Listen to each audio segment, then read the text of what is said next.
Friends, എല്ലാവർക്കും online ക്ലാസ്സിലേക്ക് സ്വാഗതം. ഇന്ന് നമ്മൾ ഡിസ്കസ് ചെയ്യുന്നത് 6ാം ക്ലാസ്സിലെ മാത്സിലെ 4ാമത്തെ ചാപ്റ്റർ ഭാഗക്കണക്കുകൾ എന്ന പാഠത്തിലെ പേജ് നമ്പർ 60 പേജിലെ പ്രോബ്ലംസ് ആണ് ഡിസ്കസ് ചെയ്യുന്നത്.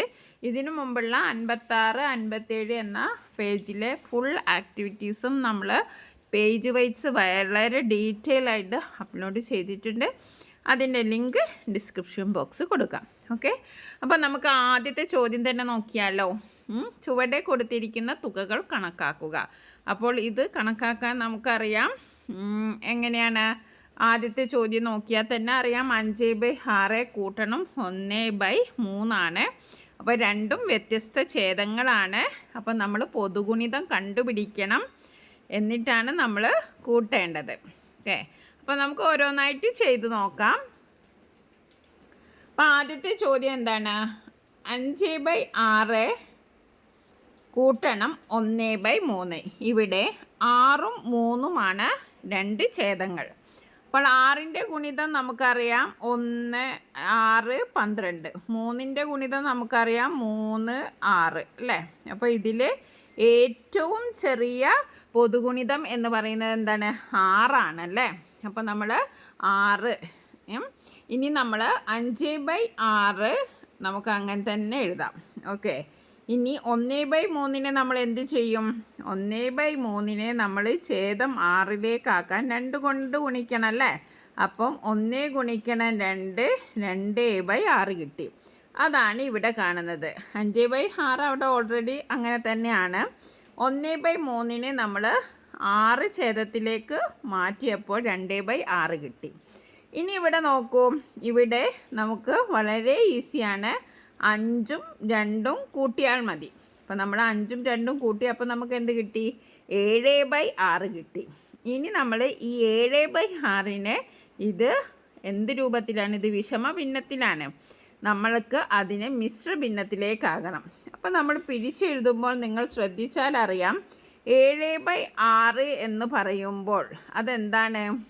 7/6 എന്ന് പറയുമ്പോൾ 6/6 കൂട്ടണം 1/6 ആണ്. ഇവിടെ 6/6 എന്ന് പറഞ്ഞാൽ എന്താണ്? 6/6 എന്ന് പറഞ്ഞാൽ 1ന് സമമാണ് അല്ലേ? അപ്പോൾ നമുക്ക് ഇവിടെ എന്ത് എഴുതാം? 1 എന്ന് എഴുതാം. 6/6ന് പകരം നമുക്ക് 1 എന്ന് എഴുതാം. അപ്പോൾ 1, 1/6 അതാണ് ഇവിടുത്തെ ഈ ഉത്തരം. ഓക്കെ, അപ്പോൾ നിങ്ങൾക്ക് മനസ്സിലായല്ലോ. വളരെ സിമ്പിളാണ്.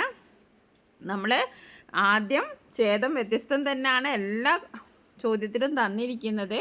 അപ്പോൾ നമ്മൾ ആദ്യം ഛേദത്തിൻ്റെ പൊതുഗുണിതം കാണണം, എന്നിട്ട് ഒരേ ഛേദത്തിലേക്ക് മാറ്റണം, എന്നിട്ട് നമ്മൾ കൂട്ടണം, കൂട്ടിയിട്ട് നമ്മൾ ഇങ്ങനെ മിശ്ര ഭിന്നത്തിലേക്ക് മാറ്റണം. ഓക്കെ, അപ്പോൾ നമ്മുടെ ഛേദം ഏതാണോ തന്നിരിക്കുന്നത്, അപ്പോൾ നമുക്ക് 6 ആണ് ഛേദം. അപ്പോൾ നമ്മൾ 6/6 എന്ന് പറഞ്ഞാലാണല്ലോ നമുക്ക് 1 കിട്ടുക. പിന്നെ ഈ 7ന്ന് 6 പോയാൽ എത്ര ബാക്കി ഉണ്ടാവുക? 1, 1/6. വളരെ സിമ്പിളാണ്. നമുക്ക് അടുത്ത ചോദ്യം നോക്കിയാലോ. 7/8 കൂട്ടണം 1/4. അപ്പോൾ ഇത് കുറേ നമ്മൾ പൊതുഗുണിതം കണ്ടുപിടിച്ചപ്പോൾ ഇപ്പം നിങ്ങൾക്ക് കാണുമ്പോൾ തന്നെ അറിയാം, 8ൻ്റെയും 4ൻ്റെയും പൊതുഗുണിതം ഏറ്റവും ചെറുത് വരാൻ പോകുന്നത് എന്താണെന്ന് നിങ്ങൾക്ക് ഐഡിയ ഉണ്ടാവും അല്ലേ? നമ്മൾ ചെയ്ത് നമുക്ക് പെട്ടെന്ന് ഐഡിയ കിട്ടും. ഓക്കെ, അപ്പോൾ 8ൻ്റെയും 4ൻ്റെയും പൊതുഗുണിതം ഏതാണ്? 8ൻ്റെയും 8 തന്നെ ആയിരിക്കും അല്ലേ? അതായത് 4 നമ്മൾ എഴുതാൻ വെച്ചാൽ എന്തായിരിക്കും? 4, 8, 12, 16 അങ്ങനെ പോകുന്നു. 8ൻ്റെ എഴുതാൻ വെച്ചാൽ 8, 16. അപ്പോൾ ഏറ്റവും ചെറിയ പൊതുഗുണിതം ഏതാണ്? 8 ആണ്. അപ്പോൾ രണ്ടാമത്തേൻ്റെ 8 ആണല്ലേ? നമുക്കൊന്ന് ചെയ്ത് നോക്കാം. ഓക്കെ, അപ്പോൾ ഇവിടെ നമ്മുടെ ചോദ്യം എന്താണ്? 7/8 കൂട്ടണം 1/4. അപ്പോൾ നമ്മൾ നേരത്തെ പറഞ്ഞു, നമ്മൾ പൊതുഗുണിതം കണ്ടുപിടിച്ചു അല്ലേ? പൊതുഗുണിതം ഏതാണ്? 8 ആണ്. ഓക്കെ, 8 ആണ് പൊതുഗുണിതം. അപ്പോൾ ഇവിടെ 7/8 അതേപോലെ തന്നിട്ടുണ്ട്. അപ്പോൾ നമുക്ക് ഇതിനൊന്നും മാറ്റം വരുത്തേണ്ട, അത് അതേപോലെ നമ്മൾ എഴുതി. 1/4നെ നമുക്ക് 8ലേക്ക് മാറ്റണം. 4നെ എന്തുകൊണ്ട് ഗുണിച്ചാലാണ് 8 കിട്ടുക? 2 കൊണ്ട് ഗുണിച്ചാലാണ് 8 കിട്ടുക. 4 ഗുണിക്കണം 2 ആണ് 8. അപ്പോൾ നമ്മൾ 1 ഗുണിക്കണം 2 എന്ന് ഇവിടെ എഴുതണം. അതായത് അംശത്തെയും ഛേദത്തെയും ഒരേ സംഖ്യ കൊണ്ട് ഗുണിക്കണം. ഛേദത്തെ ഏത് സംഖ്യയാണ് കൊണ്ട് ഗുണിച്ചപ്പോഴാണ് നമുക്ക് 8 കിട്ടിയത്? 4നെ 2 കൊണ്ട് ഗുണിച്ചപ്പോഴാണ് നമുക്ക് 8 കിട്ടിയത്. അപ്പോൾ നമ്മൾ അംശത്തെയും 2 കൊണ്ട് ഗുണിച്ചു. അങ്ങനെ കിട്ടിയതാണ് ഈ 2/8. ഇനി സിമ്പിളല്ലേ, 7ഉം 2ഉം കൂട്ടിയാൽ മതി. 7ഉം 2ഉം കൂട്ടിയപ്പോൾ എത്രയാണ്? 9. 9/8. ഇനി നമ്മൾ ഉത്തരം എന്ത് എഴുതണം? മിശ്രഭിന്നത്തിലേക്കാക്കി മാറ്റണ്ടേ? അപ്പോൾ നമ്മൾ എന്താ ചെയ്യുക? 8നെ 8 ഛേദമാണ്. അപ്പോൾ നമുക്ക് 8/8 എന്ന് 1 എഴുതാം. ബാക്കി ഇവിടെ ബാലൻസ് എത്ര ഉണ്ട്? 9ൽ നിന്ന് 8 പോയാൽ പിന്നെ ബാലൻസ് ഉള്ളത് എത്രയാണ്? 1ആണ്. 1/8 അല്ലേ? അപ്പോൾ 8ൽ 8 എന്ന് പറയുന്നത് അത് 1ന് സമമാണ്. അപ്പോൾ 1 1/8. ഓക്കെ.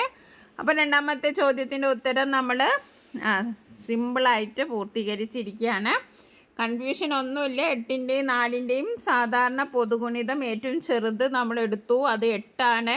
7/8നെ അങ്ങനെ തന്നെ എഴുതി. 1/4നെ നമ്മൾ 8ലേക്ക് മാറ്റി എഴുതി. അപ്പോൾ 2/8 എന്ന് കിട്ടി. 7ഉം 2ഉം കൂട്ടി അപ്പോൾ നമുക്ക് 9 കിട്ടി. ഇനി നമ്മൾ വിഷമ ഭിന്നമാണ് ഇതുള്ളത്. ഇതിനെ നമ്മൾ മിശ്ര ഭിന്നത്തിലേക്ക് മാറ്റണം. അപ്പോൾ നമുക്ക് 8 ഛേദമാണ്. അപ്പോൾ 8/8 എന്ന് പറയുന്നത് 1ആണ്. പിന്നെ 9ൽ 8 പോയാൽ ബാക്കി എത്ര ഉള്ള 1ആണ്. 1/8. ഓക്കെ. അടുത്ത ചോദ്യം നോക്കാം. അടുത്ത ചോദ്യം എത്രയാണ്? 5/6 കൂട്ടണം 1/4. ഓക്കെ. 5/6 കൂട്ടണം 1/4.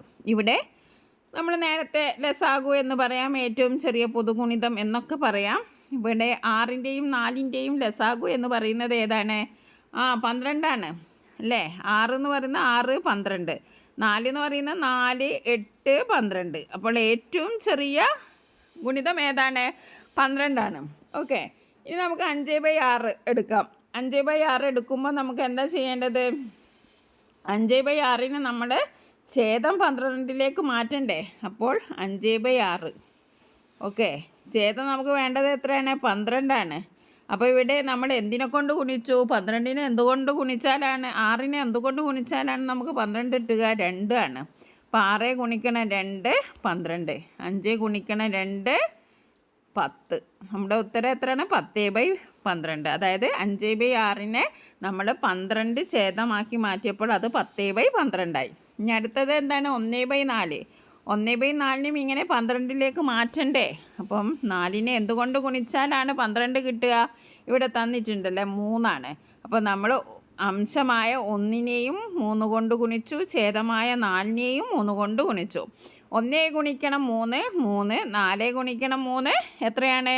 12. ഇപ്പോൾ 1/4നെ എങ്ങനെ 3/12 ആയി എന്നുള്ള കൺഫ്യൂഷൻ ഉണ്ടായിരിക്കെങ്കിലും ഇല്ലല്ലോ. കാരണം 1/4നെ നമ്മൾ ഛേദം സമമാക്കാനാണ്, ഒരേ ഛേദമാണ് നമുക്ക് വേണ്ടത്. എന്നാലേ നമുക്ക് അങ്ങോട്ട് ഒറ്റയടിക്ക് കൂട്ടാൻ പറ്റുള്ളൂ. അപ്പോൾ നമ്മൾ 4നെ ഛേദം 12 വരുന്നതിലാക്കി, 6നെയും ഛേദം 12 വരുന്ന രൂപത്തിലേക്കാക്കി. ഓക്കെ.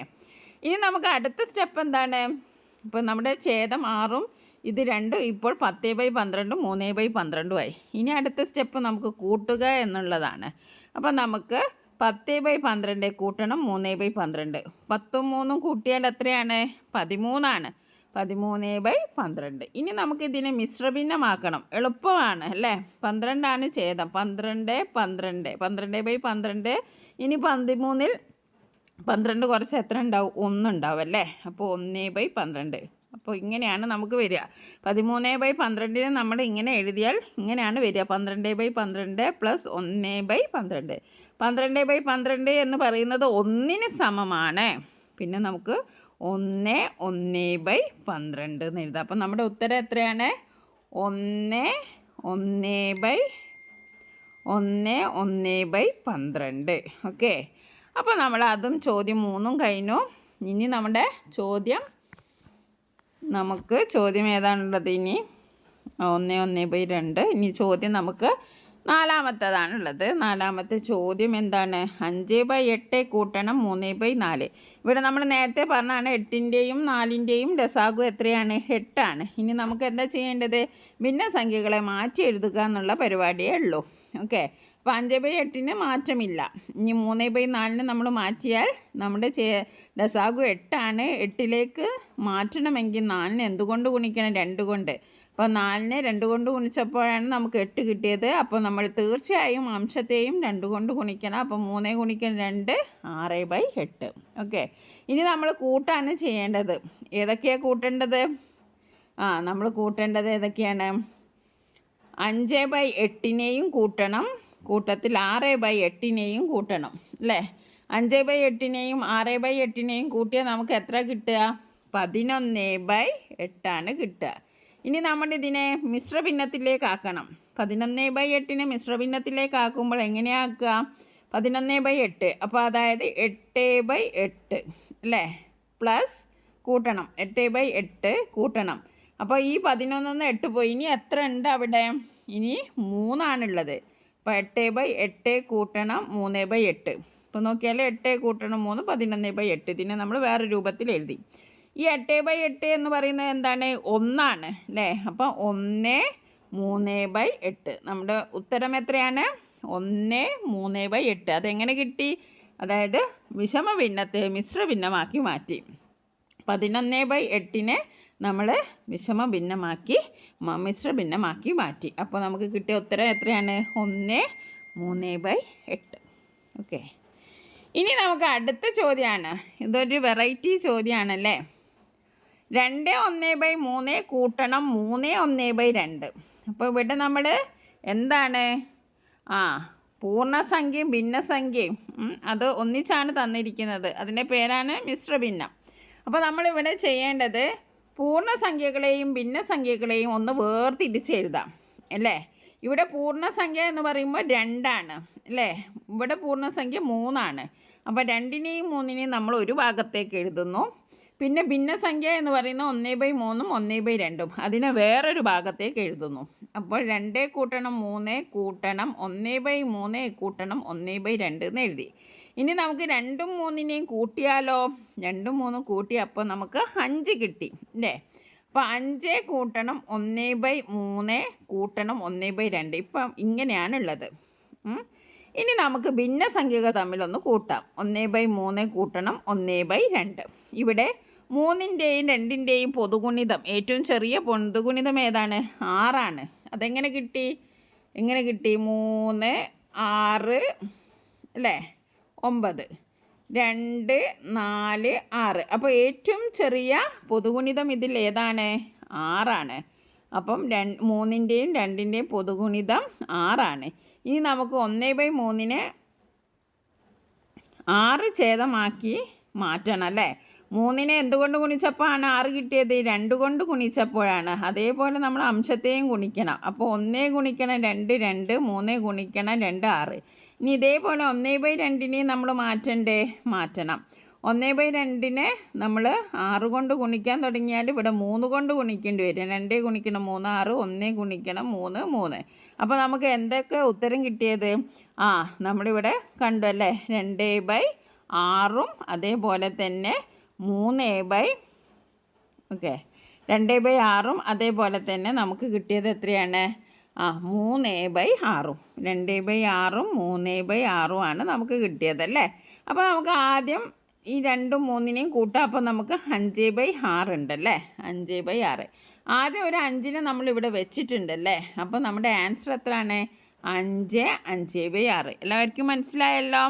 ഇതിൽ കൺഫ്യൂഷൻ ഒന്നുമില്ല. ആദ്യം നമ്മൾ ചെയ്യേണ്ടത് ഈ പൂർണ്ണസംഖ്യയും ഭിന്നസംഖ്യയും വേർതിരിച്ചെഴുതി. അപ്പോൾ 2 3 ഒരു ഭാഗത്തേക്കും ഭിന്നസംഖ്യ വേറൊരു ഭാഗത്തേക്കും എഴുതി. 2 3 കൂട്ടി 5 കിട്ടി. ഇനി നമ്മൾ 1/3നെയും 1/2നെയും കൂട്ടണം. അത് നമ്മൾ സാധാരണ നേരത്തെ ചെയ്ത മാതിരി 4 പ്രോബ്ലംസ് നമ്മൾ ചെയ്തു കഴിഞ്ഞു. അപ്പോൾ നമ്മൾ എന്താ ചെയ്യുക? 1/3നെ നമ്മൾ 2/6 ആക്കി മാറ്റി. പിന്നെ അതേപോലെ തന്നെ 1/2നെ 3/6 ആക്കി മാറ്റി. ഇനി 2/6 3/6 കൂട്ടി അപ്പോൾ 5/6 കിട്ടി. നേരത്തെ ഇവിടെയുള്ള ഒരു 5ഉം ഉണ്ട്. അപ്പോൾ 5 5/6. ഓക്കെ, ഇനി നമുക്ക് അടുത്ത ചോദ്യം നോക്കാം. അടുത്ത ചോദ്യം ഒരു വഴിക്കണക്കാണ്. ഓക്കെ, ഒരു പാത്രത്തിൽ 1.5 ലിറ്റർ പാല്. ഒരു പാത്രത്തിൽ എത്ര ലിറ്റർ പാലുണ്ട്? 1.5 ലിറ്റർ പാലും മറ്റൊരു പാത്രത്തിൽ 2.25 ലിറ്റർ പാലുമുണ്ട്. 2 പാത്രത്തിനും കൂടി ആകെ എത്ര ലിറ്റർ പാലുണ്ട്? അപ്പോൾ ഈ ചോദ്യം വായിക്കുമ്പോൾ തന്നെ 1.5 ലിറ്റർ എന്ന് പറയുമ്പോൾ അത് എങ്ങനെ ഭിന്നസംഖ്യാ രൂപത്തിൽ നിങ്ങൾ എഴുതും എന്ന് നിങ്ങളുടെ മനസ്സിലേക്ക് വരണം. ഇവിടെ 1.5 ലിറ്റർ എന്ന് പറഞ്ഞാൽ 1 1/2. ഓക്കെ. ഇനി 2.25 എന്ന് പറഞ്ഞാൽ എത്രയാണ്? 1.5 എന്ന് പറഞ്ഞാൽ ഇത് 1 1/2. 2.25 ലിറ്റർ എന്ന് പറഞ്ഞാൽ അത് നമ്മൾ എങ്ങനെ ഭിന്നസംഖ്യാ രൂപത്തിൽ എഴുതും? 2.25 എന്ന് പറഞ്ഞാൽ 3/4, 4ൽ 3 ഭാഗം. ഓക്കെ. അപ്പോൾ 1 1.5 1 2.25 അത് മനസ്സിലേക്ക് വെക്കുക. നമ്മളോട് ചോദിച്ചത് എന്താണ്? 2 പാത്രത്തിലും കൂടി ആകെ എത്ര ലിറ്റർ ഉണ്ട് എന്ന്, അതായത് രണ്ടും കൂടി കൂട്ടുക. ഓക്കെ. അപ്പോൾ നമുക്ക് വഴി എഴുതി നോക്കാം. ആദ്യ പാത്രത്തിലെ പാൽ എത്രയാണ്? 1.5 ലിറ്ററാണ്. 1 1/2 ലിറ്റർ. ഓക്കെ, അത് എഴുതി കഴിഞ്ഞു. രണ്ടാമത്തെ പാത്രത്തിലെ പാൽ 2 3/4. ഇനി ആകെ പാലാണ് നമ്മൾ കാണേണ്ടത്. അപ്പോൾ നമ്മൾ 1 1/2 കൂട്ടണം 2 3/4 നമ്മൾ ചെയ്തു. ഇനി നമുക്ക് ഇങ്ങനെയും എഴുതാം. നമ്മൾ നേരത്തെ ചെയ്ത രൂപത്തിൽ എഴുതാം. നമുക്ക് എഴുതാം. 1 1/2 കൂട്ടണം 2 3/4. ഇവിടെ നമ്മൾ പൂർണ്ണസംഖ്യകളെ രണ്ടിനെയും ഒരു വശത്തേക്കാക്കി. 1 കൂട്ടണം 2, പിന്നെ 1/2 കൂട്ടണം 3/4 അല്ലേ? ഇവിടെ 1/2 കൂട്ടണം 3/4 ഉണ്ട്. ഇവിടെ നമുക്ക് 2ൻ്റെയും 4ൻ്റെയും എന്ത് കാണാം? ഏറ്റവും ചെറിയ പൊതുഗുണിതം കാണാം. 2ൻ്റെയും 4ൻ്റെയും കാണുമ്പോൾ ഏറ്റവും ചെറിയ പൊതുഗുണിതം എത്രയാണ്? 1/2 4ലേക്ക് മാറ്റണം. അതായത് 4 എങ്ങനെ കിട്ടി? 2ൻ്റെ ഗുണിതം എഴുതിയപ്പോൾ 2 4, 4ൻ്റെ ഗുണിതം എഴുതിയപ്പോൾ 4 8. അപ്പോൾ ഏറ്റവും ചെറിയ പൊതുഗുണിതം 4ആണ്. ഇനി നമ്മൾ 4ലേക്കാണ് മാറ്റേണ്ടത്. അപ്പോൾ നമ്മൾ 1/2 ഛേദം 4ലേക്ക് മാറ്റിയപ്പോൾ നമുക്ക് 2/4 കിട്ടി. 3/4 അങ്ങനെ തന്നെ എഴുതിയാൽ മതി. അപ്പോൾ 2/4 3/4 കൂട്ടിയപ്പോൾ 5/4 കിട്ടി അല്ലേ? 5/4 കിട്ടി. അപ്പോൾ 5/4 നമുക്കിവിടെ കിട്ടിയിരിക്കുന്നത്. അതായത് ഇത് രണ്ടും കൂട്ടിയപ്പോൾ നമുക്ക് 5/4 കിട്ടിയത്. ഇനി നമ്മൾ ചെയ്യേണ്ടത് എന്താണെന്ന് വെച്ചിട്ടുണ്ടെങ്കിൽ, നമുക്ക് ഓൾറെഡി ഇവിടെ 1ഉം 2ഉം പൂർണ്ണസംഖ്യകൾ നമ്മൾ ഒരു ഭാഗത്തേക്ക് വെച്ചിട്ടുണ്ടല്ലേ? അപ്പോൾ 3 കൂട്ടണം 5/4. ഈ 5/4 ഇനി നമുക്ക് എന്ത് ചെയ്യാം? 4/4 + 1/4 എന്ന് എഴുതാം അല്ലേ? 4/4 എന്ന് പറയുമ്പോൾ അപ്പോൾ 1 കിട്ടി. അപ്പോൾ 3 കൂട്ടണം 1 4, 4 1/4 നമ്മുടെ ആൻസർ. ഓക്കെ, ഇത് വേറൊരു രീതിയാണ്. അപ്പോൾ ഇത് നിങ്ങൾ ഇപ്പം പഠിച്ചിട്ടുണ്ടെങ്കിൽ നിങ്ങൾക്ക് കൺഫ്യൂഷൻ ആവും. അപ്പോൾ നമ്മൾ ഇതുവരെ ചെയ്തു തന്ന രീതിയിൽ തന്നെ നമുക്ക് പോകാം. ഓക്കെ, ഇത് വേറൊരു രീതിയാണ്. അപ്പോൾ നമുക്ക് നിങ്ങളെ ക്ലാസ് ടീച്ചർ നിങ്ങളെ ഏത് രീതിയാണ് പഠിപ്പിച്ചതെന്ന് അറിയില്ല. നമ്മൾ ടെക്സ്റ്റ് ബുക്കിൽ ഈ ഒരു മെത്തേഡാണുള്ളത്. നമുക്ക് ആ രീതിക്ക് തന്നെ അങ്ങോട്ട് പോകാം. അപ്പോൾ ആർക്കും കൺഫ്യൂഷനൊന്നും വേണ്ട. നമ്മൾ 1.5 2.25 അതായത് 1 2 ഭിന്നസംഖ്യകൾ മാറ്റി എഴുതി, പൂർണ്ണസംഖ്യകൾ മാറ്റി എഴുതി. ഇവിടെ നമ്മൾ 4 ഛേദമാക്കിയിട്ടാണ് നമ്മൾ മാറ്റിയത്. അപ്പോൾ നമുക്ക് 1 + 2 + 5/4 കിട്ടി. നമ്മൾ 5/4 വീണ്ടും നമ്മൾ വേർതിരിച്ചെഴുതി. അപ്പോൾ നമുക്ക് 1 + 2 + 1 കൂട്ടണം 1/, കിട്ടി. അതായത് 4 1/4 ലിറ്റർ. ഓക്കെ, അടുത്ത ചോദ്യം നോക്കാം. അടുത്ത ചോദ്യം എന്താണ്? അതും ഒരു വഴിക്കണക്ക് തന്നെയാണ്. 1.5 മീറ്റർ നീളമുള്ള 2 ചരട് അറ്റത്തോടറ്റം ചേർത്ത് വെച്ചാൽ ആകെ എത്ര നീളമായി? അപ്പോൾ 1.5 മീറ്ററുള്ള 2 ചരടുണ്ട്. അതങ്ങോട്ട് കൂട്ടിയാൽ എത്ര ആണെന്നാണ് ചോദ്യം. അപ്പോൾ ഒരു ചരടിൻ്റെ നീളം 1.5 മീറ്ററാണ്. 2 ചരടുകളുടെ നീളം എന്ന് പറഞ്ഞാൽ എത്രയാണ്? 1.5 + 1.5 അല്ലേ? 1 1/2 കൂട്ടണം 1 1/2. അപ്പോൾ നമുക്ക് ഇവിടെ എന്ത് ചെയ്യാം? 1ഉം 1ഉം കൂട്ടാം അല്ലേ? 1ഉം 1ഉം കൂട്ടിയാൽ എന്തായി? 2 ആയി അല്ലേ? അപ്പോൾ 2. അപ്പോൾ ഇവിടെ 1 1/2 കൂട്ടണം 1 1/2. അപ്പോൾ ഒന്നിനെയും നമ്മൾ എന്താണ്? പൂർണ്ണസംഖ്യകളാണ്. അപ്പോൾ നമ്മൾ 1ഉം 1ഉം മാറ്റി എഴുതി 1 കൂട്ടണം 1 കൂട്ടണം 1. ഇനി 1/2 1/2 നമുക്ക് ഒരേപോലെ അങ്ങോട്ട് എഴുതാം അല്ലേ? ഇവിടെ ഒരേ ഛേദാണുള്ളത്. അപ്പോൾ 1ഉം 1 എത്രയാണ്? 2. 2/2 എന്ന് പറയുന്നത് അത് 1ന് സമമാണ്. അപ്പോൾ ഇവിടെ 1 കൂട്ടണം 1 കൂട്ടണം 1 അല്ലേ? 3 മീറ്ററാണ് ഉത്തരം. അപ്പോൾ എങ്ങനെയാണെന്ന് മനസ്സിലായല്ലോ? ഇവിടെ നമുക്ക് ഓൾറെഡി ഒരു 1 ഒരു 1. 1/2 1/2 കൂട്ടിയാൽ എത്രയാണ്? 2/2. 2/2 എന്ന് പറയുന്നത് 1ന് സമമാണ്. അപ്പോൾ 1 1 2 1 3 1 കൂട്ടിയാൽ 3 സെൻറ്റിമീറ്റർ 3 മീറ്റർ. അപ്പോൾ ഉത്തരം എത്രയാണ്? 3 മീറ്റർ. ഇനി നമുക്ക് അടുത്ത ചോദ്യം നോക്കിയാലോ. ലാസ്റ്റത്തെ ചോദ്യമാണ്. അഹീരത്ത് 1.5 കിലോഗ്രാം പയറും 3/4 കിലോഗ്രാം ചേനയും വാങ്ങി ആകെ ഭാരം എത്രയാണ്? അപ്പം 1.5 കിലോ എന്ന് പറയുമ്പോൾ 1/2, 3/4 കിലോ എന്ന് പറയുന്നത് 3/4. ഇങ്ങനെയാണ് നമുക്ക് ഭിന്നസംഖ്യാ രൂപത്തിൽ എഴുതേണ്ടത്. ഇനി നമുക്ക് വഴി നോക്കിയാലോ. വാങ്ങിയ പയറിൻ്റെ ഭാരം എത്രയാണ്? 1/2 കിലോഗ്രാം. വാങ്ങിയ പയറിൻ്റെ ഭാരം 3/4. ഓക്കെ, ഇനി ഇത് രണ്ടും കൂട്ടണം. 1/2 കൂട്ടി 3/4 കൂട്ടണം അല്ലേ. അപ്പം 1/2 3/4 നമുക്ക് കൂട്ടേണ്ടത്. അപ്പോൾ നമ്മൾ എന്ത് ചെയ്യണം? ഒന്നിനെ അവിടെ മാറ്റി വെച്ചു. എന്നിട്ട് 1/2 3/4 കൂട്ടി അല്ലേ. 1/2 3/4 നമ്മൾ കൂട്ടി. അപ്പോൾ ഇത് രണ്ടും കൂട്ടുമ്പോൾ നമുക്ക് കിട്ടുന്നത് എത്രയാണ്? അപ്പോൾ നമുക്കിവിടെ 1/2 കൂട്ടണം 3/4. അപ്പോൾ നമ്മൾ പൂർണ്ണസംഖ്യനെ അവിടെ മാറ്റി വെക്കുകയാണ്, ഭിന്നസംഖ്യ തമ്മിൽ കൂട്ടാണ്. 1/2 കൂട്ടണം 3/4. ഇവിടെ ഛേദം വ്യത്യസ്തമാണ്, അപ്പോൾ നമ്മൾ 4ലേക്ക് മാറ്റുകയാണ്. ഏറ്റവും ചെറിയ സാധാരണ ഗുണിതം 2ൻ്റെയും 4ൻ്റെയും 4ആണ്. അപ്പോൾ നമ്മൾ 1/2 4ലേക്ക് മാറ്റിയപ്പോൾ നമുക്ക് 1/2 നമ്മൾ 4 ഛേദമാക്കി മാറ്റിയപ്പോൾ 2/4 കിട്ടി. 3/4 അതേപോലെ എഴുതി. 2ഉം 3ഉം കൂട്ടി 5/4 കിട്ടി. 5/4 എന്ന് പറയുന്നത് 1/4 അതായത് 4/4 കൂട്ടണം 1/4 അല്ലേ. അതാണ് ഈ 1/4 കിട്ടുന്നത്. ഓക്കെ, അപ്പോൾ ഇനി നമ്മൾ ചെയ്യേണ്ടത് 1 കൂട്ടണം 1/4. അതായത് ഈ 1 എന്ന് പറയുന്നത് ആദ്യം നമുക്ക് 1.5 ആണല്ലോ. ഈ 1നെ മാറ്റി വെച്ചിട്ടാണ് നമ്മൾ 1/2 3/4 ചെയ്തത്. അപ്പോൾ ആദ്യം നമ്മൾ മാറ്റി വെച്ച 1ഉം അതേപോലെ തന്നെ 1 കൂട്ടണം 1/4. അപ്പോൾ നമുക്ക് 2/4 കിട്ടി. മനസ്സിലായല്ലോ.